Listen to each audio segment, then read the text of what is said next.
Good morning friends. સ્પર્ધાત્મક પરીક્ષાઓ માટેના કરંટ અફેર્સ જોઈ લઈએ. આજની તારીખ છે 25 નવેમ્બર. આજનો પહેલો ક્વેશ્ચન છે, 2023માં G20 શિખર સંમેલનમાં કયો દેશ મેજબાની કરશે? મેજબાની કરવી મતલબ કોઈ દેશ દ્વારા આયોજન કરવામાં આવે, હોસ્ટ કરવામાં આવે કોઈ મતલબ સંમેલન. તો 2023માં G20 શિખર સંમેલનમાં ભારત દેશ મેજબાની કરશે. તો અત્યારે G20 સમિટ 21-22 નવેમ્બરના રોજ આયોજિત કરવામાં આવી હતી. એન્ડ G20 વિશે પહેલાં સમજી લઈએ. તો G20 એ 20 દેશોનું ગ્રુપ છે. એમાં મતલબ 20 દેશો નથી, 19 દેશો એન્ડ યુરોપિયન સંઘ. યુરોપિયન સંઘમાં યુરોપના જે દેશો છે એ બધાનો સમાવેશ થઈ જાય છે. તો G20 એ 19 દેશો અને યુરોપિયન સંઘનો સમૂહ છે. જેમ મોસ્ટલી વાર્ષિક સંમેલન આયોજિત કરવામાં આવે છે. આનું પ્રથમવાર 2008માં જ્યારે વૈશ્વિક મંદી આવી હતી એ વખતે મતલબ એકબીજાના સહારાની જરૂરિયાત સમજાતા કે આર્થિક રીતે એકબીજાને મદદ કરવું, પરસ્પર સમજૂતી હોવી કે જરૂરી છે એ બાબતને સમજતા પ્રથમવાર G20નું સમિટ આયોજિત કરવામાં આવી હતી 2008માં. એન્ડ તેનો આ G20 સમિટનો મુખ્ય હેતુ એ છે કે તેઓ ગ્લોબલ ઇકોનોમિક ગ્રોથને પ્રોત્સાહન આપે છે. એમનો મુખ્ય હેતુ છે કે વધુને વધુ રોજગાર ઉત્પન્ન કરવા, વેપારને વધુ મુક્ત બનાવવો. G20ના જે સદસ્ય દેશો છે એમાં જે એમનું ગ્લોબલ ગ્રોસ ડોમેસ્ટિક પ્રોડક્ટ છે એ જ 85% થઈ જાય છે, કે વિશ્વના કુલ દેશો કરતાં સામે G20 દેશોના જ 85% છે. એ સાથે વિશ્વની 2/3 જે વસ્તી છે એ આ ગ્રુપની છે, આ ગ્રુપના દેશોની છે. તો કારણ કે આના સભ્ય દેશો છે એમાં જોઈ શકો છો ઓસ્ટ્રેલિયા છે, ચીન છે, ભારત છે, રશિયા છે, જર્મની છે, જાપાન છે, જે મતલબ દિગ્ગજ ઓલરેડી છે બધા. આ વખતે G20ની સદસ્યતા સાઉદી અરેબિયા દ્વારા મતલબ અધ્યક્ષતા કરવામાં આવી હતી. મતલબ દર વર્ષે આમની અધ્યક્ષતા બદલાતી રહે છે, મતલબ મ્યુચ્યુઅલ અન્ડરસ્ટેન્ડિંગ સાથે, કે નહીં કે વારા પરથી દેશો ગ્રુપ બનાવીને નક્કી કરે છે કે આ વર્ષે આ દેશ કરશે. તો અગાઉ પહેલાં જ્યારે 2019નું સમિટ થયું હતું એ વખતે નક્કી કરવામાં આવ્યું હતું કે ભારત 2022નું જે G20 સમિટ છે એનું આયોજન કરશે. પરંતુ હવે આ વખતના રિયાદ સમિટ વખતે જ્યારે રિયાદ ડિક્લેરેશન બહાર પાડવામાં આવ્યું એ વખતે જાહેર કરવામાં આવ્યું કે નહીં, 2022નું ઇન્ડોનેશિયા દ્વારા કરવામાં આવશે સમિટ. એન્ડ 2023નું G20 શિખર સંમેલન ભારત આયોજિત કરશે. કારણ કે 2023માં ભારતના આઝાદીના પણ 75 વર્ષ પૂરા થાય છે, તો ને બંને ઉત્સવો સાથે આયોજિત કરવામાં આવશે. તો 2020નું જે રિયાદ સમિટ છે એનું આયોજન 21-22 નવેમ્બરના રોજ કરવામાં આવ્યું. એનું હોસ્ટિંગ કરવામાં આવ્યું છે સાઉદી અરેબિયામાં. અને આ વખતે જે 15મો સમિટ યોજવામાં આવ્યો હતો એમાં વડાપ્રધાન શ્રી નરેન્દ્ર મોદી દ્વારા એવું અમુક બાબતો પર ભાર આપવામાં આવ્યો છે. એક તો એમણે જણાવ્યું કે નહીં કે એ દરેક દેશો સાથે મળીને કોરોનાને પેન્ડેમિકથી બચવા માટે એકબીજાને મદદ કરશે, વેક્સિનને આપવા માટે કે દવા માટે એકબીજાને મદદરૂપ બનશે, કે જેથી પેન્ડેમિકમાં આ બધા દેશો જલ્દીથી રિકવર થઈ જાય. પછી આમાં તેમણે ભાર આપ્યો હતો કે નહીં, સૌથી વધુ અગત્યનું છે લોકોના જીવ બચાવવા, રોજગાર આપવા, આવકને પણ જાળવી રાખવી. તો આ બાબતો ઉપર વધારે ફોકસ કરવામાં આવશે. આ નરેન્દ્ર મોદી શ્રીના જેમણે સંબોધન કર્યું આ વખતે એમાં તેમણે કોરોના ઉપરાંત એ પણ જણાવ્યું હતું કે નહીં કે આ ભારતે 2015ના જે પેરિસ ડિક્લેરેશન સમજૂતીના જે વાયદાઓ કરવામાં આવ્યા હતા એ G20 દેશોમાં માત્ર ભારત એક એવો દેશ છે જેણે પૂરા કર્યા છે. બાકીના દેશોએ તો લક્ષ્યના આસપાસ પણ નથી, જ્યારે ભારતે એ ગોલ ઓલરેડી મેળવી લીધા છે. આ ઉપરાંત આ નરેન્દ્ર મોદીશ્રીએ કહ્યું હતું કે બીજા વિશ્વયુદ્ધ પછી કોરોના મહામારી એ વિશ્વનો બીજો સૌથી મોટો પડકાર બની રહ્યો છે. તો અમુક બાબતો જ્યારે આવી હોય છે તો એ મતલબ યાદ રાખવા જેવી કે પરીક્ષામાં પૂછાઈ શકે એવી હોય છે. ઉપરાંત તેમણે જણાવ્યું હતું કે ને સસ્ટેનેબલ ગોલ્સ, ડેવલપમેન્ટ ગોલ્સ જે 2023 સુધીના પૂરા કરવાના છે એમાં એ બાબતે જાણ કે ભારત આત્મનિર્ભર ભારત પછી સેલ્ફ રિલાયન્ટ ઇન્ડિયાના માધ્યમથી ભારત આગળ વધી રહ્યું છે.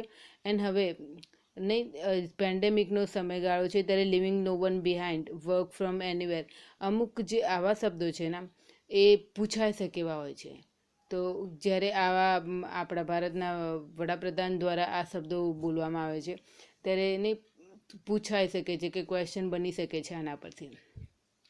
જો ઉપરાંત 15th સમિટનું આ વખતના થીમ હતી realising the opportunities of the 21st century for all. આ વખતે પણ વર્ચ્યુઅલી આયોજન કરવામાં આવ્યું હતું કારણ કે કોરોનાના લીધે એકબીજાના દેશોમાં પર્સનલી તો મળી શકે એમ નથી. અને છેલ્લે રિયાદ ડિક્લેરેશનમાં જાહેરાત કરવામાં આવી કે 2020નું જે સંમેલન સાઉદી અરેબિયામાં કરવામાં આવ્યું, 2021નું ઇટલીમાં કરવામાં આવશે, 2022નું ઇન્ડોનેશિયામાં, 2023નું ભારતમાં એન્ડ 2024નું બ્રાઝિલમાં આયોજન કરવામાં આવશે. આગળનો ક્વેશ્ચન જોઈએ. ભારતનું ડીપ ઓશન મિશન કયા મંત્રાલય લગત છે? તો પૃથ્વી વિજ્ઞાન મંત્રાલય. ડીપ ઓશન મિશન એ છે કે જેમ આપણે અવકાશમાં જેટલું એક્સપ્લોર કરી લીધું કે આપણે જુદા જુદા ગ્રહો સુધી જઈ આવ્યા કે મંગળ ઉપર પાણી છે કે નહીં, ચંદ્ર ઉપર છે કે નહીં, સૂર્યમાં કે પાસે પણ જવાની હવે તૈયારી કરી રહ્યા છે. તો એ જ રીતે પૃથ્વીના પેટાળની અંદર મતલબ સમુદ્રના પેટાળની અંદર શું છે એ બાબતને સમજવા માટેનું આ મિશન છે, જેનો ખર્ચ અંદાજે 4000 કરોડ જેટલો છે. જેની આ મિશનનો મુખ્ય હેતુ પૃથ્વીના સમુદ્રના પેટાળની અંદર ખનિજ ઉર્જા અને સમુદ્રી વિવિધતા વિશે જાણકારી મેળવવાનો છે. તો મતલબ માણસના જેટલું પૃથ્વીની ઉપર તેણે એક્સપ્લોર કરી લીધું છે, અવકાશ સુધી પહોંચી ગયો છે, એટલું પૃથ્વીની અંદર પેટાળમાં તે કરી શક્યો નથી. મતલબ જમીન ઉપર તું કહી શકો કે નખના જેમ શરીરમાં નખનો ઉજરડો હોય છે ને, એટલું જ માણસ ખોદીને જાણી શક્યો છે કે જમીનની અંદર શું છે. એ જ રીતે સમુદ્રના પણ પેટાળમાં માનવી વધુ જાણી શક્યો. એવું કહેવાય છે કે જેટલી પૃથ્વી પર વિવિધતા છે એના કરતાં અનેક ગણી વિવિધતા સમુદ્રના અંદર હોય છે જીવનની. તો હજુ આપણે એટલે સુધી પહોંચી શક્યા નથી. જો આ મિશન સફળ રહેશે તો આ એક ગેમ ચેન્જિંગ મિશન પુરવાર થશે કે જેમાં આપણે અવનવું ઘણું જાણી શકીશું કે પાણીની અંદરની દુનિયા કેવી છે. આ મિશન 3-4 મહિનામાં જ લોન્ચ કરવામાં આવશે એન્ડ ભારત માટે એક મતલબ સારું ગેમ ચેન્જિંગ મિશન પુરવાર થશે. સર્વાધિક ટ્વિટર ફોલોવર ધરાવતું દુનિયાની પ્રથમ કેન્દ્રીય બેંક કઈ છે? આરબીઆઈ. તો રિઝર્વ બેંક ઓફ ઇન્ડિયા. આરબીઆઈના ગવર્નર છે શશિકાંત દાસ, જેમણે હમણાં રવિવારે જ્યારે આરબીઆઈના ટ્વિટર ફોલોવર્સ 1 મિલિયનથી વધી ગયા ત્યારે તેમણે જાહેરાત કરી હતી કે હવે ટ્વિટર ફોલોવર્સ 10,513,000 જેટલા થઈ ગયા છે. તો આરબીઆઈ એ ભારતની બેંકોની બેંક કહેવાય છે કારણ કે એ બીજા બેંકોનું નિયમન કરે છે. એની સ્થાપના 85 વર્ષ પહેલાં થઈ હતી અને આરબીઆઈ દ્વારા જાન્યુઆરી 2012માં ટ્વિટરને જોઈન કરવામાં આવ્યું હતું. તો ભારત જેવા દેશ માટે તો મતલબ જ્યાં આપણી વસ્તી જ આટલા મોટા પ્રમાણમાં છે, 10 લાખ ફોલોવર્સ થવું તો મતલબ હોઈ જ શકે છે આપણા દેશ માટે. તો પ્રથમ નંબરે 10 લાખ ફોલોવર્સ સાથે ભારતની આરબીઆઈ છે. બીજા નંબરે central bank of Mexico 7.74 lakh and ત્રીજા નંબરે bank of Indonesia 7.57 lakh and ચોથા નંબરે US federal reserve bank 6.77 lakh સાથે છે. આગળનો પ્રશ્ન જોઈએ. મહા આવાસ યોજના કઈ રાજ્ય સરકાર દ્વારા લોન્ચ કરવામાં આવી છે? તો મહારાષ્ટ્ર સરકાર દ્વારા. તો મહારાષ્ટ્રના મુખ્યમંત્રી ઉદ્ધવ ઠાકરે દ્વારા એક અભિયાન લોન્ચ કરવામાં આવ્યું છે મહા આવાસ યોજનાનું, જેમાં તેઓ 8.82 લાખ જેટલા ઘર બનાવશે.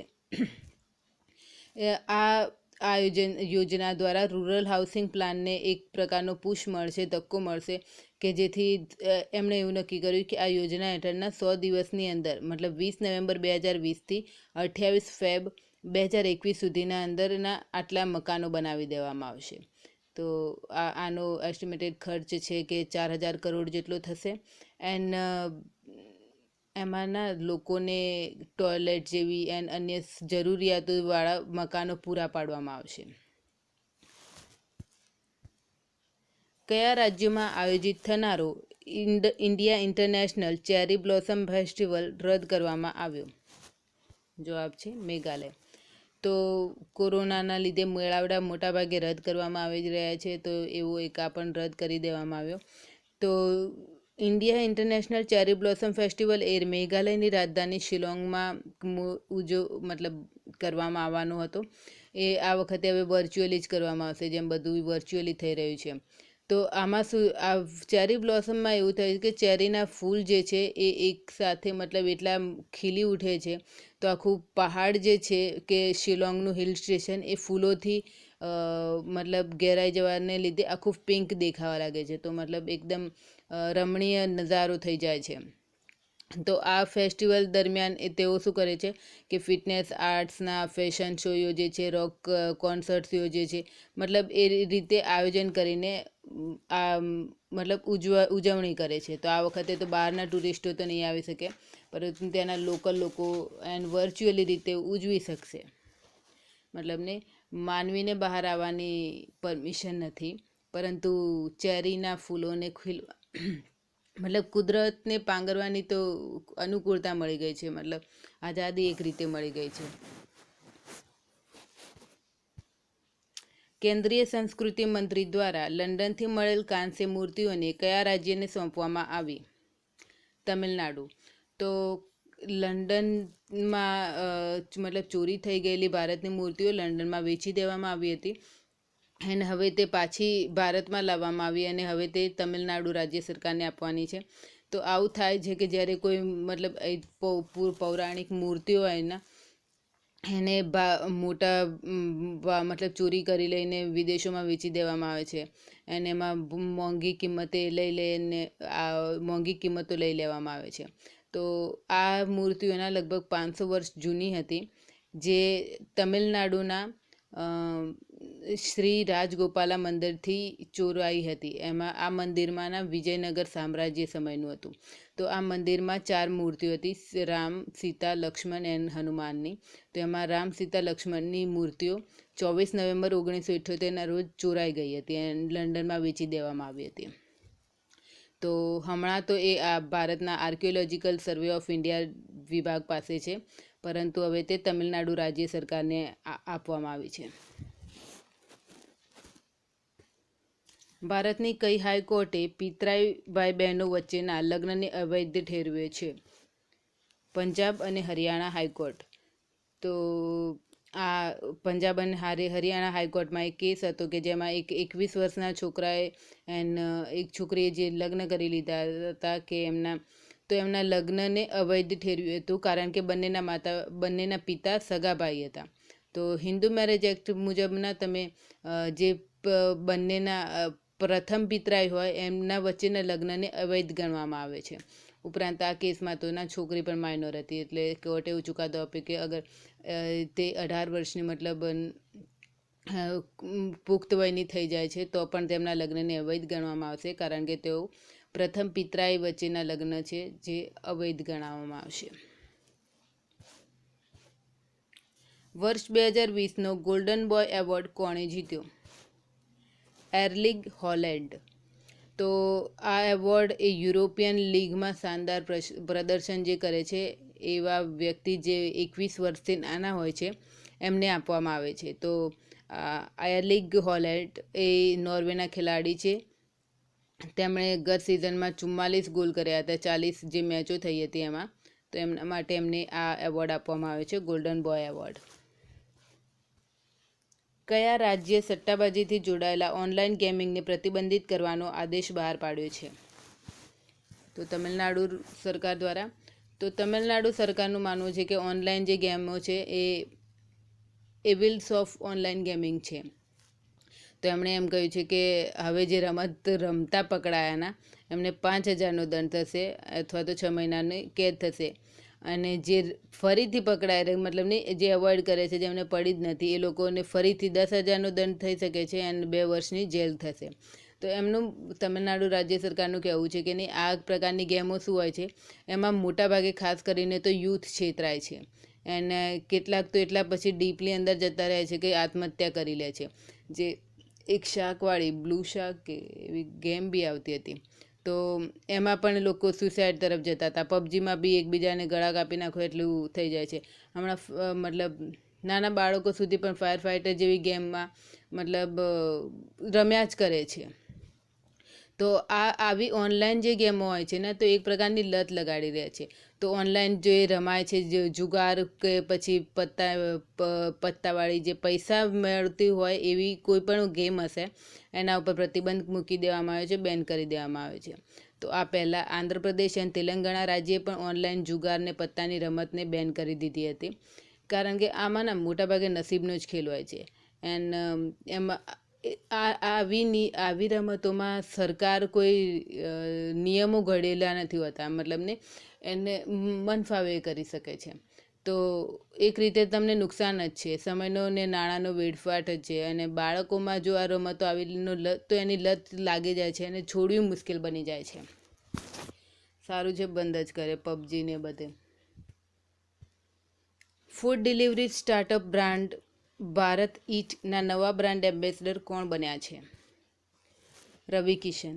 તો રવિ કિશન એ ભોજપુરી ફિલ્મોના મતલબ કલાકાર છે. એન્ડ તેમણે બોલિવૂડના એન્ડ સાઉથની મૂવીઝમાં પણ બહુ બધી મૂવીઝમાં કામ કર્યું છે. તો એ મતલબની બધી પ્રખ્યાત ચહેરો છે કે નોર્થમાં જાઓ કે સાઉથમાં જાઓ કે બોલિવૂડમાં જાઓ, બધા લોકો એમને ઓળખે છે. તો જે ફૂડ ડિલિવરી સ્ટાર્ટઅપ ભારત ઈટ છે, એના CEO છે, એમણે નક્કી કર્યું કે લલિત ચૌહાણ, એમણે રવિ કિશનને બ્રાન્ડ એમ્બેસેડર તરીકે પસંદ કર્યા છે. ઈસરોના અધ્યક્ષ કે સિવાનને હમણાં કઈ ઉપાધિથી નવાજવામાં આવ્યા? Doctor of science, doctorate. તો ઈસરોના જે અધ્યક્ષ છે કે સિવાનને વિશ્વેશ્વરૈયા ટેકનોલોજીકલ યુનિવર્સિટી દ્વારા ડૉક્ટર ઓફ સાયન્સના નું સન્માન આપવામાં આવશે, ડોક્ટરેટની ઉપાધિ આપવામાં આવશે. આ ઉપાધિ ગવર્નર વજુભાઈ વાળા દ્વારા આપવામાં આવશે. પૂર્વોત્તરની પ્રથમ ગાય હોસ્પિટલનું ઉદ્ઘાટન ક્યાં કરવામાં આવ્યું? આસામના દિબ્રુગઢમાં. તો પૂર્વોત્તર વિસ્તાર છે, એમાં જે 7 બહેનો, 7 સિસ્ટર્સ એન્ડ એક સિક્કિમ, એમ જે છે એ વિસ્તારમાં પ્રથમ જે ગાયની હોસ્પિટલ બની છે એ દિબ્રુગઢ આસામમાં બની છે. જે સુરભી આરોગ્યશાળા છે, જેનું ઉદ્ઘાટન ગોપાષ્ટમીના દિવસે, મતલબ પાવન દિવસ કહેવાય છે ગોપાષ્ટમી, તો એ દિવસે જ કરવામાં આવ્યું હતું. આ સુરભી આરોગ્યશાળાનું મતલબ બાંધકામ શ્રી ગોપાલ ગૌશાલા દ્વારા કરવામાં આવ્યું હતું, જે લગભગ 17 લાખના ખર્ચે બનાવવામાં આવ્યું છે. એન્ડ તે પોતાના આસપાસના 30 કિલોમીટર સુધીના બધી બાજુના વિસ્તારોમાં સેવા પૂરી પાડશે. ભારત દ્વારા કયા અધિનિયમ હેઠળ ચાઇનીઝ એપ પ્રતિબંધિત કરવામાં આવી છે? તો સૂચના પ્રૌદ્યોગિકી અધિનિયમ કલમ 69A. તો ભારતે ચીનની મતલબ નવી 43 એપો જેટલી બંધ કરી લીધી છે. એમને કારણ આપ્યું છે કે આ કલમ હેઠળ સાર્વભૌમિકતા ભારતની એકતાને ખતરારૂપ છે આ બધી એપ. તો અગાઉ પણ ભારતે લગભગ જૂનમાં 59 જેટલી શરૂઆતમાં કરી હતી. એન્ડ પછી સપ્ટેમ્બરમાં 118 જેટલી નવી બીજી એપ્સ બંધ કરી લીધી છે. અને અત્યારે ફરીથી 43 જેટલી એપ બેન કરી દીધી, જેમાં ટિકટોક, પબજી અને અમુક તો કેમ્સ્કેનર જેવી સારી બી એપો ગઈ. અહીંયા યાદ રાખવાનું કે સૂચના પ્રૌદ્યોગિકી અધિનિયમ કલમ 69A ministry of electronics and information technology દ્વારા કરવામાં આવેલા. એટલે પાકિસ્તાનના કયા જિલ્લામાં 1300 વર્ષ જૂનું ભગવાન વિષ્ણુનું મંદિર મળી આવ્યું છે? સ્વાત. તો પાકિસ્તાની અને ઇટાલીના પુરાતત્વિક એક જૂથ દ્વારા ખોદકામ દરમિયાન સ્વાત જિલ્લામાં એક મંદિર મળી આવ્યું છે, જે વિષ્ણુ ભગવાનનું હોવાનું મનાય છે. એન્ડ તેમણે આ ખોદકામ વિશે જાહેરાત 19 નવેમ્બરે કરી કે 1300 વર્ષ જૂનું એક મે બી એ વખતે હિન્દુ શાહી યુગ ચાલુ રહ્યો હશે, એટલે અફઘાનિસ્તાન ને ગાંધાર પ્રદેશોમાં કોઈ હિન્દુ રાજા શાસક હશે, કાં તો કાબુલમાં શાહી જે બી હશે એ હિન્દુ ડાયનેસ્ટી રહી હશે, તો તેમણે મંદિર બંધાવ્યા હશે ભવ્ય, અને એની આજુબાજુ પાણીની ટાંકી પણ મળી આવી છે, તો કદાચ મંદિર જ હશે જેથી નહીં પવિત્ર થઈને દર્શન કરવાના એ રીતે. આગળનો ક્વેશ્ચન જોઈએ. કયા દેશ દ્વારા 18મી સદીની અન્નપૂર્ણા પ્રતિમા ભારતને પરત કરવાનો નિર્ણય લેવામાં આવ્યો છે? તો કેનેડા. તો આ અન્નપૂર્ણા દેવીની મૂર્તિ જે છે એ પ્રતિમા એ 18મી સદીની છે, જે લગભગ વારાણસીની લાગે છે, જે કેનેડા દેશ દ્વારા મતલબ નહીં આપણે હમણાં આપણે જોયું કે કાંસ્ય પ્રતિમાઓ લંડનમાં વેચી દેવામાં આવી હતી, એ રીતે આ કેનેડામાં વેચી દીધી હશે એન્ડ હવે ભારતમાં પરત લાવવામાં આવી રહી છે. My 70-year journey as a journalist પુસ્તકના લેખક કોણ છે? પ્રેમપ્રકાશ. તો પ્રેમપ્રકાશ એક જર્નાલિસ્ટ પોતે છે. તેમણે reporting India my 70-year journey as a journalist પુસ્તકમાં તેમણે ઇન્દિરા ગાંધીના જે 1971નું યુદ્ધ થયું એમાં તેમણે બાંગ્લાદેશનું સર્જન કર્યું, પછી સિમલા એગ્રીમેન્ટ વખતે તેમણે કાશ્મીરના મુદ્દાને મતલબ ધ્યાનમાં લીધા સિવાય જે એગ્રીમેન્ટ કરી દીધા એ વિશે, એન્ડ પછી ને એમના ઉપર કેટલું પ્રેશર આવી ગયું કે ને એ વખતે બાંગ્લાદેશના જે શરણાર્થીઓ ભારતમાં આવી રહ્યા હતા, લોકો લાલ બહાદુર શાસ્ત્રીના મૃત્યુથી મતલબ ચિંતિત હતા, અને એવી પરિસ્થિતિ જે ચાલી રહી હતી, એટલે કે મૂળ ઇન્દિરા ગાંધી જે પૂર્વ પ્રધાનમંત્રી હતા એમના જીવનની આસપાસનું મતલબ એ કેવા વ્યક્તિ હતા, કેવા નેતા હતા એ વિશે જ દર્શાવે છે આ પુસ્તકમાં. કયા દેશમાં ચાપરે વાયરસ મળી આવ્યો છે? બોલિવિયા. તો આ એક હજુ તો કોરોનાનો પાર નહીં આવ્યો એન્ડ નવો વાયરસ આવી ગયો છે ચાપરે વાયરસ. તો આ એના લક્ષણો ડેન્ગ્યુ અને એબોલા જેવા છે, જેમાં તાવ, ઉલટી, દાંતોમાંથી લોહી આવવું, ચામડીમાં રેશિસ થઈ જવા, આંખોમાં દર્દ થઈ જવું, એન્ડ આમાં માણસથી માણસમાં સંક્રમણ જોવા મળ્યું છે, મતલબ કન્ફર્મ થઈ ગયું છે કે માણસથી માણસમાં સંક્રમણ થઈ રહ્યું છે. એમાં એટલો મતલબ ગંભીર તાવ આવે છે કે બ્રેન હેમરેજ થઈ જાય છે. 2004માં અગાઉ પણ બોલિવિયાના ચાપરે વિસ્તારમાં જ આ રોગના જોવા મળ્યા હતા, પરંતુ એને એવું માનવામાં આવે છે કે આની શરૂઆત ઉંદરથી માણસમાં આવી હશે, એન્ડ પ્રવાહી દ્વારા આ વાયરસ મતલબ સંક્રમિત ફેલાય છે, મતલબ કોરોના શ્વાસથી ફેલાય છે, એના કરતાં આ પ્રવાહીથી ફેલાય છે, તો મતલબ ઓછો ખતરારૂપ કહી શકાય. એન્ડ એ બીજી બાબત સારું છે કે આના શરૂઆતના સ્ટેજમાં જ આના વિશે WHO દ્વારા એની ગંભીરતા લઈ લેવામાં આવી છે, તો એને મતલબને નિવારવા માટેના ઉપાયો જલ્દી થઈ જશે, કાબૂમાં લેવામાં સરળતા પડશે. ઉત્તરાખંડ રાજ્યના કયા જિલ્લામાં પ્રથમ નયાર ઘાટી એડવેન્ચર ફેસ્ટિવલનું ઉદ્ઘાટન કરવામાં આવ્યું? પૌડી. તો 19 નવેમ્બરના રોજ ઉત્તરાખંડ રાજ્યના પૌડી જિલ્લામાં બિલખેતમાં પ્રથમ નયાર ઘાટી એડવેન્ચર ફેસ્ટિવલનું ઉદ્ઘાટન કરવામાં આવ્યું. તો આમાં મુખ્યમંત્રી શ્રી ત્રિવેન્દ્રસિંહ રાવતે ઉદ્ઘાટન કર્યું, એન્ડ આ ફેસ્ટિવલમાં તેમણે મતલબ અલગ અલગ games and paragliding, mountain biking, trail running સ્પર્ધા, એંગલિંગ જેવી સ્પર્ધાઓનું આયોજન કરવામાં આવે છે, એન્ડ લોકોને પણ ટ્રેનિંગ આપવા માટેના સેન્ટરો શરૂ કરવામાં આવશે એવી જાહેરાત કરી. આ બધાથીના પર્યટનનું સર્જન થાય છે એન્ડ બીજું રોજગારનું સર્જન થાય છે. નાસાએ કઈ સ્પેસ એજન્સી સાથે મળીને સેન્ટિનલ-6 માઇકલ ફ્રીલિચ ઉપગ્રહ સફળતાપૂર્વક લોન્ચ કર્યું? European space agency. તો નાસા અમેરિકાનું છે and European space agency European સંઘનું છે. તેમણે સાથે મળીને સેન્ટિનલ-6 માઇકલ ફ્રીલિચ ઉપગ્રહનું સફળતાપૂર્વક લોન્ચ કર્યું છે.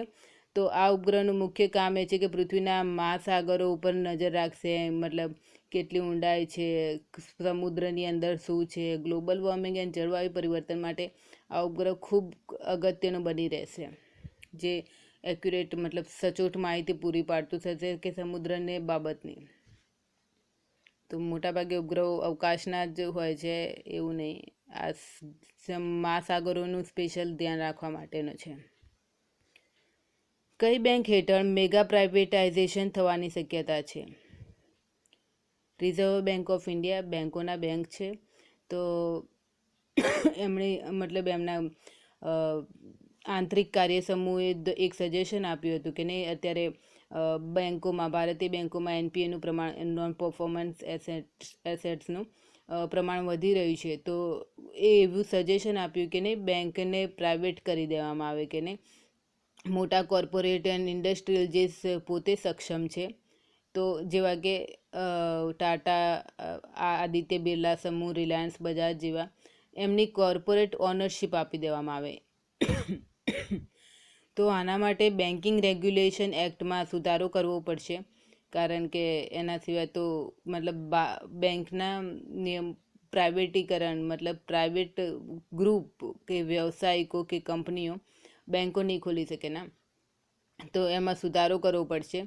પરંતુ આ પગલાંને જે ભારતના આરબીઆઈના પૂર્વ ગવર્નર જે હતા રઘુરામ રાજન અને ડેપ્યુટી ગવર્નર હતા વિરલ આચાર્ય, એમણે આ આલોચના કરી છે આ પગલાંની, કે આ તો મતલબ ને ખાડામાં જતી કોઈ વસ્તુને ધક્કો મારી દેવા જેવી બાબત છે, કારણ કે નહીં આવા જે સમૂહ, જે પ્રાઇવેટ સમૂહ હોય છે કોર્પોરેટ, એમને પોતાને લોન એન્ડ પૈસાની જરૂર હોય છે, તો નહીં એ આમ તો માપમાં રહીને માગતા હોય, પરંતુ જો પોતાની જ બેંક હોય તો એમને કોઈ નિયમો અડવાના નહીં, પોતાની રીતે કરી લેશે, એમને કોઈ કહેવાવાળું નહીં રહે.